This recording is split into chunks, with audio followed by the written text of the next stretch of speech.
बलं बलवतां चाहं कामरागविवर्जितं धर्मा विरुद्धो भूतेषु कामो अस्मि भरतर्षभ। हे भरतवंशियों में श्रेष्ठ अर्जुन, बलवानों में काम और राग से रहित बल मैं हूँ और प्राणियों में धर्म से अविरुद्ध धर्मयुक्त काम मैं ही हूँ। व्याख्या। बलम बलवताम चाहम काम राग विवर्जितम। कठिन से कठिन काम करते हुए भी अपने भीतर एक कामना आसक्ति रहित शुद्ध निर्मल उत्साह रहता है। काम पूरा होने पर भी मेरा कार्य शास्त्र और धर्म के अनुकूल है तथा लोक मर्यादा के अनुसार संत जनानुमोदित है। ऐसे विचार से मन में एक उत्साह रहता है, इसका नाम बल है। यह बल भगवान का ही स्वरूप है, अतः यह बल ग्राह्य है। गीता में भगवान ने खुद ही बल की व्याख्या कर दी है। 17वें अध्याय के 5वें श्लोक में काम राग बलान्विता पद में आया बल कामना और आसक्ति से युक्त होने से दुराग्रह और हठ का वाचक है। अतः यह बल भगवान का स्वरूप नहीं है, प्रत्युत आसुरी संपत्ति होने से त्याज्य है।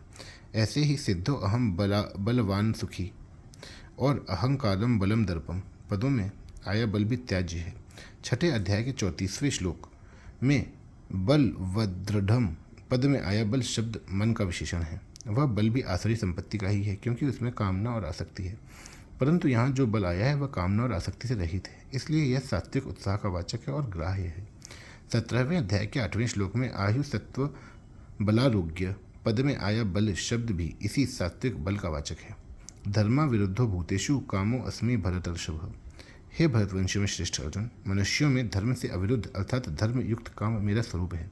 कारण कि शास्त्र और लोक मर्यादा के अनुसार शुभ भाव से केवल संतान उत्पत्ति के लिए जो काम होता है वह काम मनुष्य के अधीन होता है, परंतु आसक्ति कामना सुख भोग आदि के लिए जो काम होता है उस काम में मनुष्य पराधीन हो जाता है और उसके वश में होकर वह न करने लायक शास्त्र विरुद्ध काम में प्रवृत्त हो जाता है। शास्त्र विरुद्ध काम पतन का तथा संपूर्ण पापों और दुखों का हेतु होता है। कृत्रिम उपायों से संतति निरोध कराकर केवल भोग बुद्धि से काम में प्रवृत्त होना महान नरकों का दरवाजा है। जो संतान की उत्पत्ति कर सके वह पुरुष कहलाता है और जो गर्भ धारण कर सके वह स्त्री कहलाती है।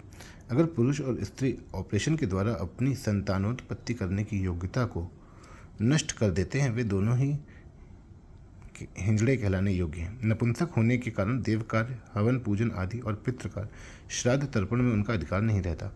स्त्री में मात्र शक्ति नष्ट हो जाने के कारण उसके लिए परम आदरणीय एवं प्रिय माँ संबोधन का प्रयोग भी नहीं किया जा सकता। इसलिए मनुष्य को चाहिए कि वह या तो शास्त्र और लोक मर्यादा के अनुसार केवल संतानोत्पत्ति के लिए काम का सेवन करे अथवा ब्रह्मचर्य का पालन करे। परिशिष्ट भाव। जंगम सृष्टि मात्र काम से पैदा होती है, अतः मनुष्यों में जो काम धर्म से विरुद्ध नहीं है, मर्यादा के अनुसार है, वह काम भगवान का स्वरूप है। भगवान पहले कह चुके हैं, मत्तः परतरम नान्यत किंचिदस्ति, और आगे भी कहेंगे, ये चैव सात्विका भावा वासुदेव सर्वम। अतः जैसे धर्म युक्त काम भगवान का स्वरूप है, ऐसे ही धर्म विरुद्ध काम भी भगवान से अलग नहीं है।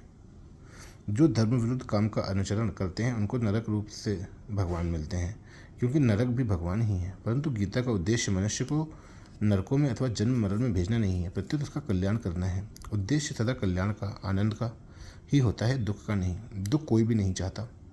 अर्जुन ने भी कल्याण की बात पूछी है। उदाहरणार्थ शब्द अच्छे भी होते हैं और बुरे भी, पर व्याकरण में अच्छे शब्दों पर ही विचार किया जाता है, क्योंकि व्याकरण आदि भी मनुष्यों के उद्धार के लिए ही है।